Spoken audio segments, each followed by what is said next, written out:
The goal of this podcast is to help you break in and thrive in advertising. And we do that every week by sharing the stories and advice of those rocking it on the other side. Today, you will learn and get inspiration from Walter Geer, a chief experience design officer with over 20 years of experience in the digital advertising space. Walter is currently at VMLY&R, where he leads the experience design team. Previously, he was SVP Group Creative Director at TBWA World Health, where he was responsible for creating transformative digital and innovative creative solutions for clients.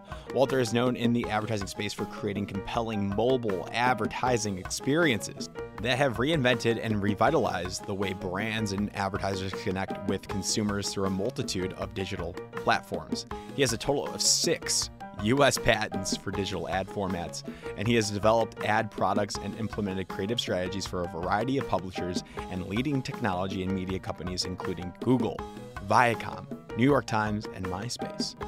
In addition to his impressive work in the industry, Walter has interviewed a range of notable individuals, including Pusha T, Randy Jackson, Lamar Odom, and Gary Vee. He is also a strong advocate for sending the elevator back down. We explore what it means to send the elevator back down and why it's important for creating a more diverse and inclusive industry. We also dive into the impact of advertising diversity on brands and their connection with consumers, and Walter shares some of his experiences and insights on the topic. So, without further ado, let's jump into the conversation with Walter Geer. Before we do, you can connect with Walter, and you can see his recommended resources tailored just for you on our Instagram. Head over there and give us a follow. We are on IG as Breaking and Entering Pod. All one word, Breaking and Entering Pod. Now on with the show.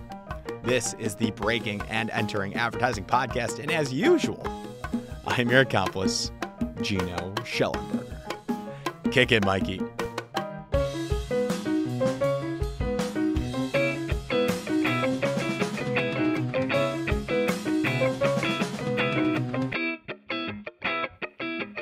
All right. Walter Geer, welcome to the Breaking and Entering Advertising Podcast. How you doing today? Good, man. Good. Thank you for asking. How are you? I'm good. It's early here in Chicago, and you're in Long Island, correct? It is. Yes, I am. Yes, I am in Long Island. And it is early, man, but we're going to make this work. Yeah, I'm pumped. Well, this is how I operate best in the morning, so I'm a morning person. Are you? You know what? To be honest with you, I get my best work done at like 1 a.m., which is odd. Oh my goodness. But it's important to know that, right? Yeah, it's just quiet. No one's bothering. There's no emails coming through. You can just kind of zone out, play a little bit of music. I do. One 8-year-old beautiful little girl named Ayan. Wonderful. Yeah, I'm sure that can get busy, right, with work and family. It gets busy, man. Look, I'm doing like my wife and I have her in dance like on a competition team. Okay. It is like 6 days a week, a couple hours a day. It is like literally for anyone listening out there who has a kid doing competition, anything, it's a commitment. Is she good? I mean, they're defending national champions. Doesn't get much better than that. Yeah. And then, so we'll see how the season goes. Nice. Well, that's awesome. You're doing something right, and good for her. Congrats. Thank you. And speaking of success, you found a lot of success in your career and your life as well. From your LinkedIn here, Chief Experience Design Officer at VMLY&R. Is that accurate, or has that been bumped up? That is totally accurate, man. If they're listening and want to bump it up, we could work on that too. What's after that? What's next over there? I don't even know, man. I got to figure that out myself. Okay. Gotcha. So the podcast, and I know you've interviewed like some incredible people. I saw you interviewed Pusha T, Randy Jackson, Lamar Odom, and Gary Vee. Just some people, just to name it off, some people that are incredible. So you know how to interview people. So take this where you want to go. But my vision of this podcast is to help aspiring advertisers break into the industry. Now, we also get people that listen in that are currently in the industry, want to grow more, just want to learn more. We find out. So we're talking to aspiring advertisers for the most part. So I want to learn more about you and your job at VMLY&R and how you got there. So let's kick it from the top. What is VMLY&R? What does a chief experience design officer mean?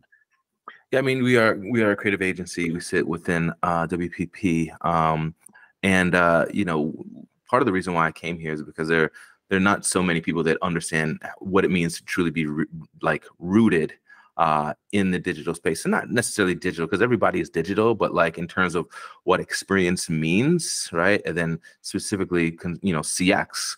And I think when you merge or you bridge together technology, design, and really experience, you can create opportunities that really are magical and meaningful for individuals, opportunities that really change people's lives. So, I've been in this advertising space for about 24 years now, about 4 years in on the agency side. And I'll tell you, it's just been really a dream opportunity to work with some of the brands that are over here and can create, experiences that are just really impactful with people that are really fucking smart and a lot smarter than me, which is dope. That helps. Yeah. It definitely helps. Right. And here's the thing too. So in my role, within experience design, we partner with creative, right? And we essentially are the folks that help kind of support the big idea for creatives and whatnot, right? The creatives will run off and do manifestos and all of that nature. But our job is really, imagining next, right? And when I talk about imagining next, it's like the next time that you engage with the brand, what is that experience like? And a lot of that is dependent upon where you are and what you're doing and who you are, right? So, it is when, you get out of bed and they turn on Alexa, right? It is when they're on their commute to work and they're listening to some random podcast like this, right? Or it is when they see an out-of-home display, or when it is every opportunity you meet them. So, we look at the entire, consumer journey and essentially take those different endpoints, those points of where they are, and essentially, the manifestation of that is a potential opportunity to actually reach someone in a meaningful way. In a nutshell, I mean, without dragging it out. No, that totally makes sense. It's like meeting the consumer where they're at in those touch points, and then making an experience with the brand and making them interact with the brand. Correct? Absolutely, man. Yeah. What is that similar to media planning? I'm not an expert in media, but wouldn't that be like placement and understanding where they're at the right time, the right person? I think part of that is, right? Because when we think about, experience design, it is like, I mean, the average person will think, oh, okay, it's like UX, UI, right? And you guys build websites and apps. And I think that is part of it, right? But it is also like when that individual goes to social, what does that experience look like across social media? Right? Is it tapping into an influencer in a specific way? Or it's also like, it can be television broadcast too, right? So, when you see a QR code on a screen that you then trigger to do something else, that is an experience, right? So, yes, I mean, it's interesting because media does play a part of that, because it plays a part of the journey, and our focus is entirely the journey beyond just like I'm sitting down in front of a screen, right, to watch a show. Do you have like an interesting example case study that you're super proud of recently that kind of encapsulate what we're talking about in like really benchmark example of this? Yeah, I mean, I think Pfizer was a great example, right? Because when we talked about Pfizer and, we, helped launch the vaccine, it was a pretty incredible opportunity. And I say that because, how many brands could actually say that they have literally changed the world, right? Saved the world, right? And when you came out of this 2-3 year long pandemic, to see that a pharma company is actually at the top of the food chain in terms of largest brands in the world is pretty stunning. I mean, you wouldn't have thought that to be the case 4 or 5 or 6 years ago. Right. And I think that what was interesting about that approach is we all saw it in real time, how everyone had different approaches and opinions about the vaccine, right? Oh, it's going to put a chip in me. It's going to fucking track me, right? Or it's it's going to kill me or kill my brother, my cousin. It's like, it was crazy time. So, and I get it, right? Like everyone thought like the world was coming to an end and we're stuck at our homes, and it was craziness. But I think what was really interesting is partnering with our strategists and really digging into understanding this audience and understanding who they are, right? And understanding how to actually message to the right person. Like, we're not talking about a typical campaign. You're like, oh, we're going to target men this way and females this way.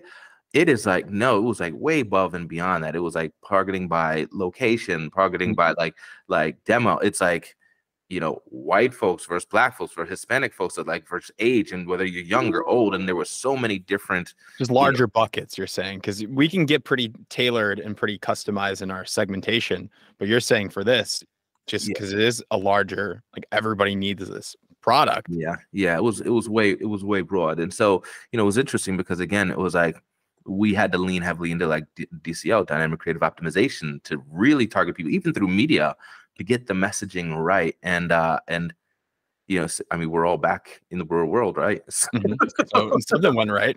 Something went right. But even like, that's recent. If we go back sometime, I think one of the funnest creatives I've made in my career was probably one of the most disruptive is what I did with Netflix and the series called Black Mirror. So if of course.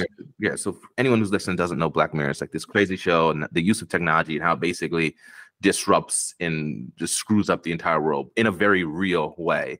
It's scary. It's scary because you're like, that could happen. We're not too far from some of those scenarios. Yeah. Oh yeah. So what was dope about that is when they came to us and they were like, hey, we just want to scare the shit out of as many people as possible. How can we do it? I'm like, all right, so who's your target audience? They were like, everyone. Another broad audience segmentation. Nice. Yeah, way broad. So we're like, okay, so I thought about what it is we could do. And at the time I was at a company where we used location-based advertising, geo-targeted ads and whatnot. And so we thought, wow, what if we could actually create an ad that literally scared the shit out of people by telling them we know exactly where they're at and then showing them a picture of where they're at in the ad. So what we did is it was for mobile devices. We made it look like your screen cracked for a quick second to make you like draw your attention or draw your eye down. And once we drew your eye down, we said, we know what you're watching, but do you know who's watching you? And then we showed a picture of the outside of your house with Google Street Views.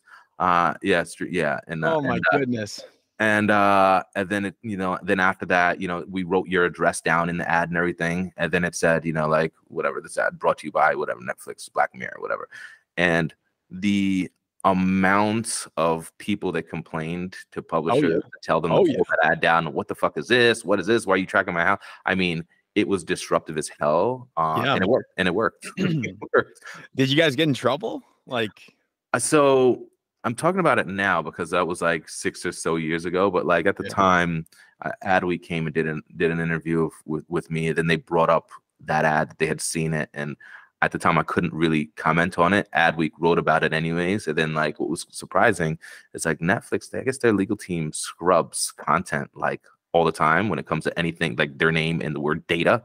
Because within 24 hours of that article posting, we got a call and they're like, what are you doing? You can't talk about it. It was all kinds of shit and drama. Because Netflix is they're really, they're really big on their privacy in terms of their data. No, I interviewed somebody at Netflix and I never was able to post it. Yeah, it was great. So I got in a little bit of trouble. So you were working for Netflix at the time? No, they were a client. Okay. What was the agency? It wasn't an agency. It was actually an ad tech company that I worked at. Gotcha. Yeah. Is that where you got your multiple patents? Because I read here that you have like 5 or 6 patents. Yeah. So those were earlier in my career. So I mean, you gotta understand the internet and the places we have to engage now is just entirely different than it was like in 99, 2000, 2001, and 2008, etc. I think when I got those, innovate now is about the use of data and what you can do with it and what you can extrapolate from an individual and how relevant you can make it. Sure. Innovation earlier on in our space was about how disruptive can you be? Can we just get in front of someone's face? Can we follow them, be annoying, and then hopefully at some point they'll click on this ad to go do a thing? So the first one that was not patented, but probably one of the more impactful creatives I worked on is I worked with a small team at New York Times. And at the time we looked at the problem because every innovation is about solving a problem, right? A lot of people say, well, what can I do with AI? Instead of saying, okay, what's the problem? Oh, a solution is AI. And so the problem at the time when I was at New York Times was, well, geez, now that we're getting into this, like these ads and rich media, like we're targeting people, but we see them once, like how do we continue the conversation every time we see them? So we thought, okay, well, we're using cookies to actually log into the site. Why don't we actually use a cookie to actually track an individual? Because when they come into the site, we know that they're there for X amount of time and then we turn it off. So what we ended up doing is, okay, let's see if we see that if the ad sees a person one time, then the next page view within our site, we're going to actually notice that, and then serve them a second ad, a third ad, a fourth, a fifth. And so we follow them and basically target them 5 times in a row, and then change the creative so that time 1 they see this, time 2 they see that, 3, 4, and 5, and we call them surround sessions. What they are now called is sequential messaging. Right, Nice. which essentially is, you go to a site, you see a pair of sneakers or something, you decide I don't want it, you go to Instagram, Facebook, wherever, and it's like, holy shit, these sneakers are following me everywhere I go. Like retargeting, is that another? It's actually, yeah. So beyond that, probably one of the patents that's probably most impactful that I've executed was something called skippable pre-roll. Right, so when people do 5, 4, 3, 2, 1 and then skip, so you made that? Yeah, yep. Yes. Wait, so you're telling me you made the skip ad like YouTube button? Yes, man. Yeah. So what's funny about that though is this: the first version of that was actually what I called it was fast forward, right? So the way it worked is that actually the first demo we did was for Pepsi, and so everyone, we had a 30-second spot and everyone was doing 30s and 15s, and I was like, Jesus, it's got to be something else. What if we could create a way to skip the ad? And everyone's like, you're fucking crazy. No brand is gonna let you skip their fucking content. It's just not right. And so I was like, well, so because of that pushback, the first iteration was you get a 30-second spot for Pepsi, right? In the lower left-hand corner, I had a Pepsi bottle, the bug units, so bug units, when you see them like the little ad in the left or right-hand corner of that ad, of a video ad. Right, a little. So like that's one of my patents as well, or like the lower third, which is like the banner that's in the ad. Like yes, that's one of my patents as well. Damn. So what we did, we used the lower. Thank you. We used the bug unit, which is it was a little bottle of Pepsi in the left hand corner of the ad, and it said pour to pass. Right. So if you scroll your scroll your mouse over the bottle, then your mouse turns in the bottle, that old little interactive shit. And then the bottle would turn upside down, and then it would pour Pepsi into the video screen. Right. So you can move it around. And then what happens is it took your 30-second spot, and it would take 5 seconds, which is the amount of time for pre-roll, right? 5, 4, 3, 2, 1, skip. It took 5 seconds for the video to basically fill up with Pepsi. And then it was done. It would basically skip you right into the thing that whatever thing that you're meant to watch. Yep. And in the lower left-hand corner, it said, this skip was powered by Pepsi. Perfect. Right. So now problem solved. It was like, okay, great. Now, instead of just a skip, like you're actually interacting with the brand, and then an interaction with the brand is a more positive one than sitting back and actually watching. So the idea sold through. The problem though is that it became such an interactive thing to build out every single time. It was hard to scale. And then our folks over at YouTube basically came along and basically copied. Right. But that makes sense. To me, it sounds like you might be an enemy of advertising. You showed the Black Mirror, like you showed people that we know where you're living, and you kind of scared people and showing some of the dark sides of advertising. And then you also were the person that created basically the skip ad button. Yeah. So how do you respond to that? Like, are you a hero, or are you against advertising? It's interesting. I mean, I think when you think about advertising, it's all about like, how do you disrupt and how do you create breakthrough opportunities that are just different, that are unique. And, people want to feel as though when they interact with a brand, you're giving me something in return for my time, right? It's an even exchange. So for me, it's always about, how do you do something that just, creates an opportunity to make someone happy, right? To feel thankful. And I think like that interactive, skippable pre-roll, the original version of it is like, dude, thanks. Like that's fucking great. I didn't want to watch this shit in the first place at a time where they're force feeding 30s down everyone's fucking throats. Yeah. Like it was TV, and they're so not the same. Yeah. And it makes you feel better about the brand when you interact with it. So are these all examples of experience design interacting with the brand?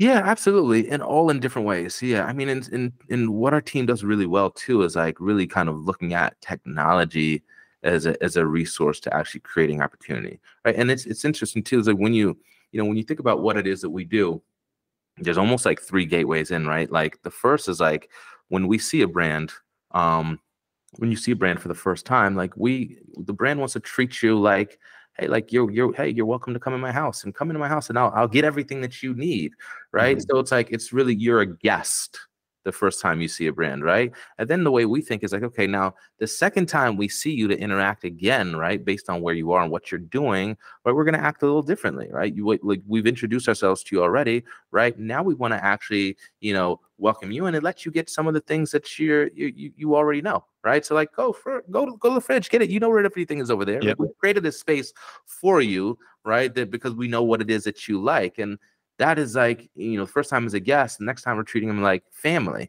right? Right. And then the third time we see you, then it's about we expect you or like the hope that you are now our advocate, right? So you like us so much that now we're going to give you tools and resources that allow you to go and actually share and tell your friends about us and tell your friends that actually come. So it's like this kind of cycle of like guest, family, advocate. And so every time we see them, how do we actually find ways to create that type of relationship?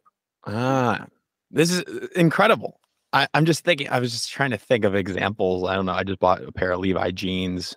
Like they had this deal to, I don't know, some discount. And I told my friends about it. So maybe I am advocating for the Levi jeans. Absolutely. Absolutely. And understand too, it's like how we engage with how brands engage with people now is also way different than it was 5, 6, 7, 8, 10 years ago, because now, with the advancements of technology look, we see on average 4,000 to 10,000 ads every single fucking day. Oh yeah. Right. So in that space, and we don't, it's hard to even imagine that, but that just shows you how like fucking zoned out we are. Right. And like not focused in on things. Yeah. We're used to it too. Like it's totally. saturated. Yeah. Totally. So now it's like when you find a way to actually reach out and engage with someone, you gotta find really smart and interesting ways. And relevancy is oftentimes the most important one. I love it. I'm curious now. So like what if somebody wants to break into experience design, or you're talking to your younger self, like what's the correct route? What do you need to study? Is there school involved? Like what would you say to somebody listening saying what advice to break into this specific discipline and advertising? I think that's a really good question. I think with what we do and even any creative role, right? You have to be someone that's really inquisitive, right? And I think really so in XD, right? It's like someone that really wants to understand the what and the why, right? Like, okay, what are they doing? Why are they doing it? How are they doing it? Right? Most certainly individuals who are strong in design, right? But also more thoughtful about the approach. Because look, they're great designers are fucking dime a dozen. There's tons of them out there, right? But it's ones that are rooted in technology, but also very thoughtful in the approach to the design and the approach to actually engaging someone, thinking through, okay, I'll just boil it down to a site, right? When someone comes to the site, what is a typical way that most people interact when they come to the site? What is the first thing they do? Or they typically look from left to right to down, right? So it's thinking through these ways of engagement and then designing and creating around that, right? So there are tons of courses and certifications and whatnot. Like I myself, and everyone's different. I can't say I'm not a fan of it, but like I could give a shit whether someone has a degree or not. Right. For me, it's about just someone who's just, really good at thinking out of the box and thinking differently. Right. How do you analyze that though? Like if you're interviewing somebody or you're looking for new talent, like what's a test for that?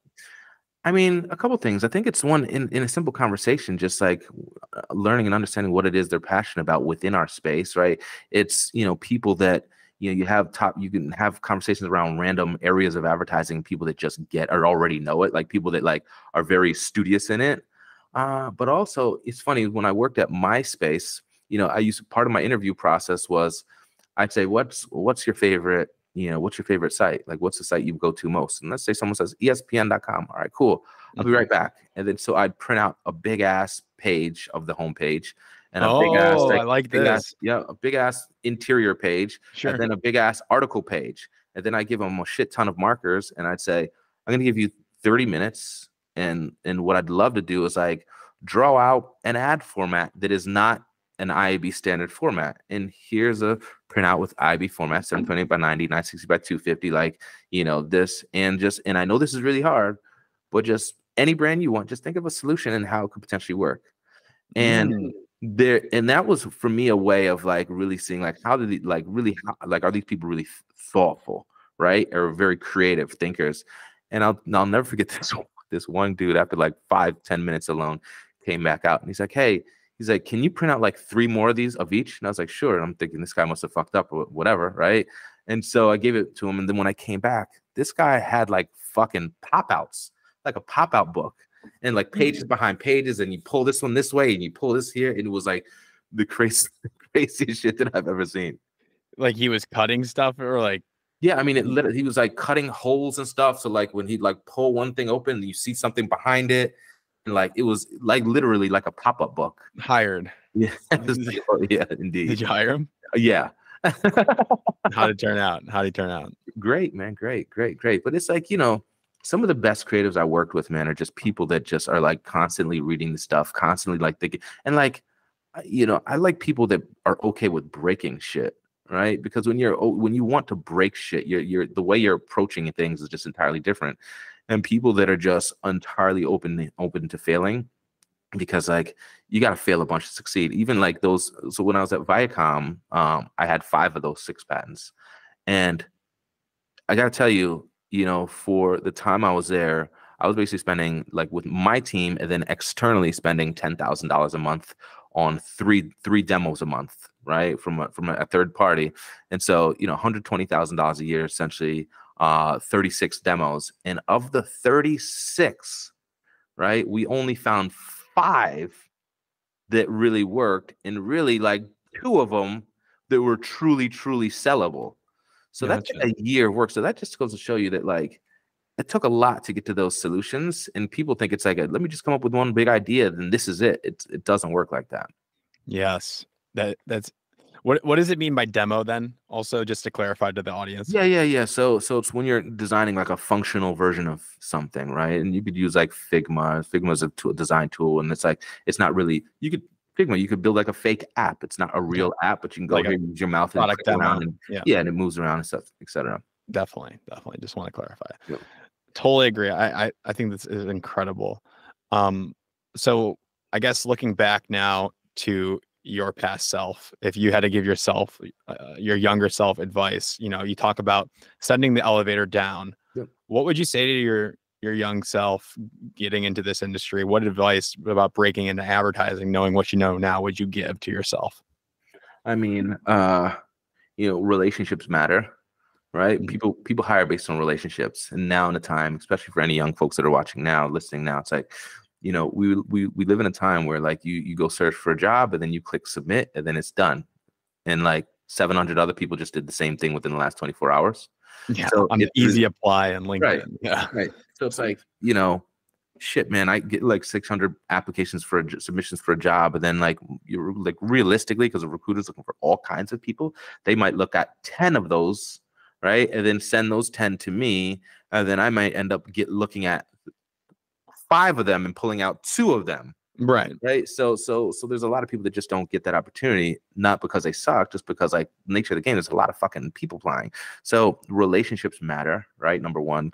Number 2 is don't be afraid to try things, right? Try new things. If you look my LinkedIn, I did a lot of different shit. I was like a product manager, I was a front-end engineer, I was a designer, I was like I VPCD, like I did a lot of different things because my approach and thought was, if I know a lot and can do a lot, then I just want to be like a pentathlete in this space, right? And I should be a lot more dangerous. So I worked on the media stuff. I worked on brand stuff. Like I did a lot.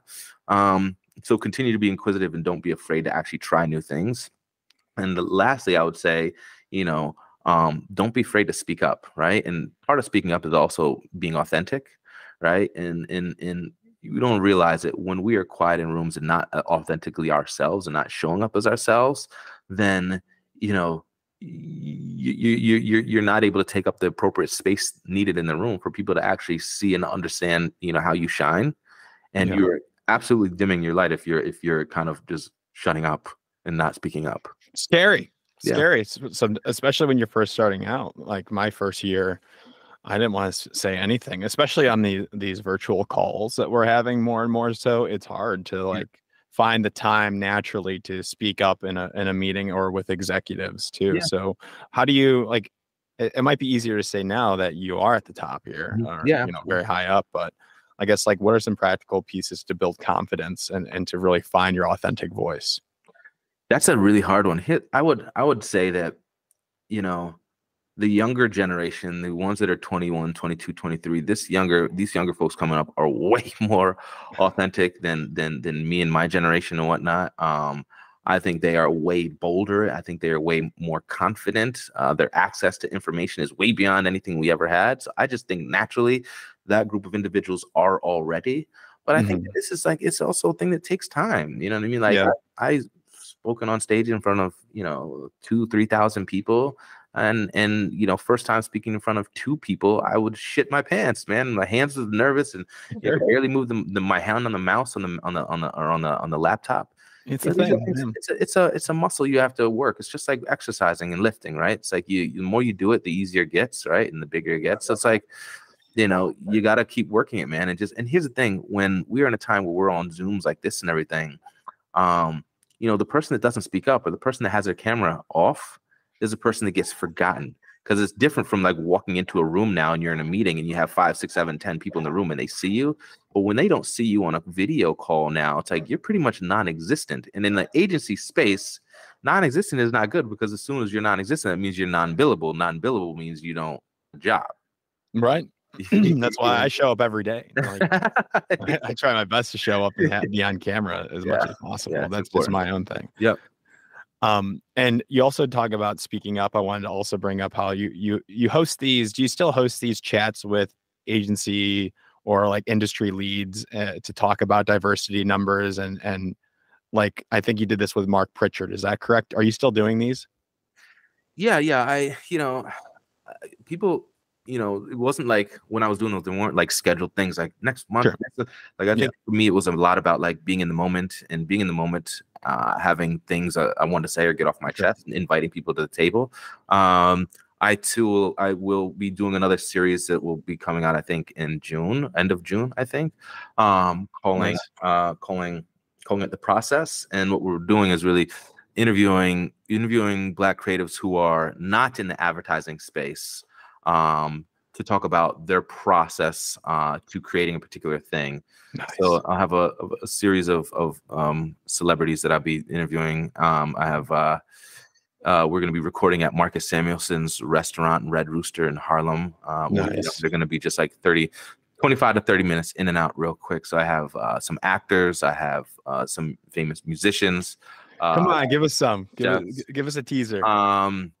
So 'Cause- Harry Lennox is one, Okay. and Harry Lennox, if you search him real quick, he was in like, I mean, he's like the one guy like you don't know his name, but then when you see him, you're like, oh my god, yeah, I know. Yep, of course. He's on The Blacklist. He's in like Yep. Superman. He's in like The Avengers. Like he's in tons of fucking movies, man. Nice. So I got So his him. process, Yeah. like for acting and creating and Yeah, so we're gonna talk about one of his specific roles, and then get into the weeds of like how he got there, right? And then he's 6'4", by the way. He's tall. yeah. Just to let you know. I got Cameron, who's a hip hop artist, rapper, who'll be good. I got April Walker. April Walker is like the one of the biggest fashion designers you've never heard of, but like also like, you know, she has the Walker wear design. She basically dressed every single hip hop artist in the 90s. Like incredible stories about Tupac, right? Tupac and dressing him. Nice. And like so I got a handful of other folks too. So Nice. some interesting folks, man. It'll be fun. I'm excited for that. Thank you. So Man. When's that coming out? I think perhaps likely late June. I think we're going to be recording the end of this month.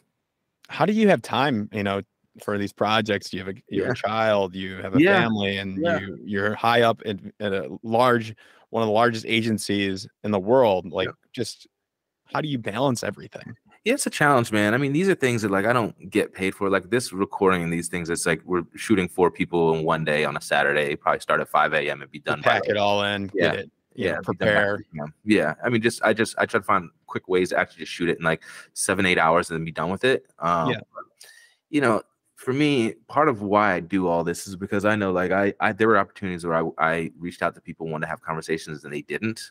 Right. So like I when you reach out to leaders on LinkedIn, hey, can I ask you this question? They just fucking totally disregard you. So, my thought was always like, giving back, and how do I actually create the opportunity to inspire the next generation of creatives? And so that is kind of what that is about. And so when I invite people to the table, that is the conversation. Like, hey, this is about inspiring other creatives. And quite frankly, like, I don't get paid for that, and I don't pay any of these celebrities for that. And I don't, I launch these things, and I'll be launching this like video, blog, podcasting, whatever they call them. Like, I'm not asking for any brands to be associated because I don't want to get paid for it. This is an opportunity to give back. I love it. Well, we appreciate it. I mean, you've amassed an incredible following, and your influence is incredible. Thank you. And your messages are incredible. So I want to thank you for coming on here. Is there anything else you want to get out to the people? How can people find you and connect with you and listen in and find out where you're at?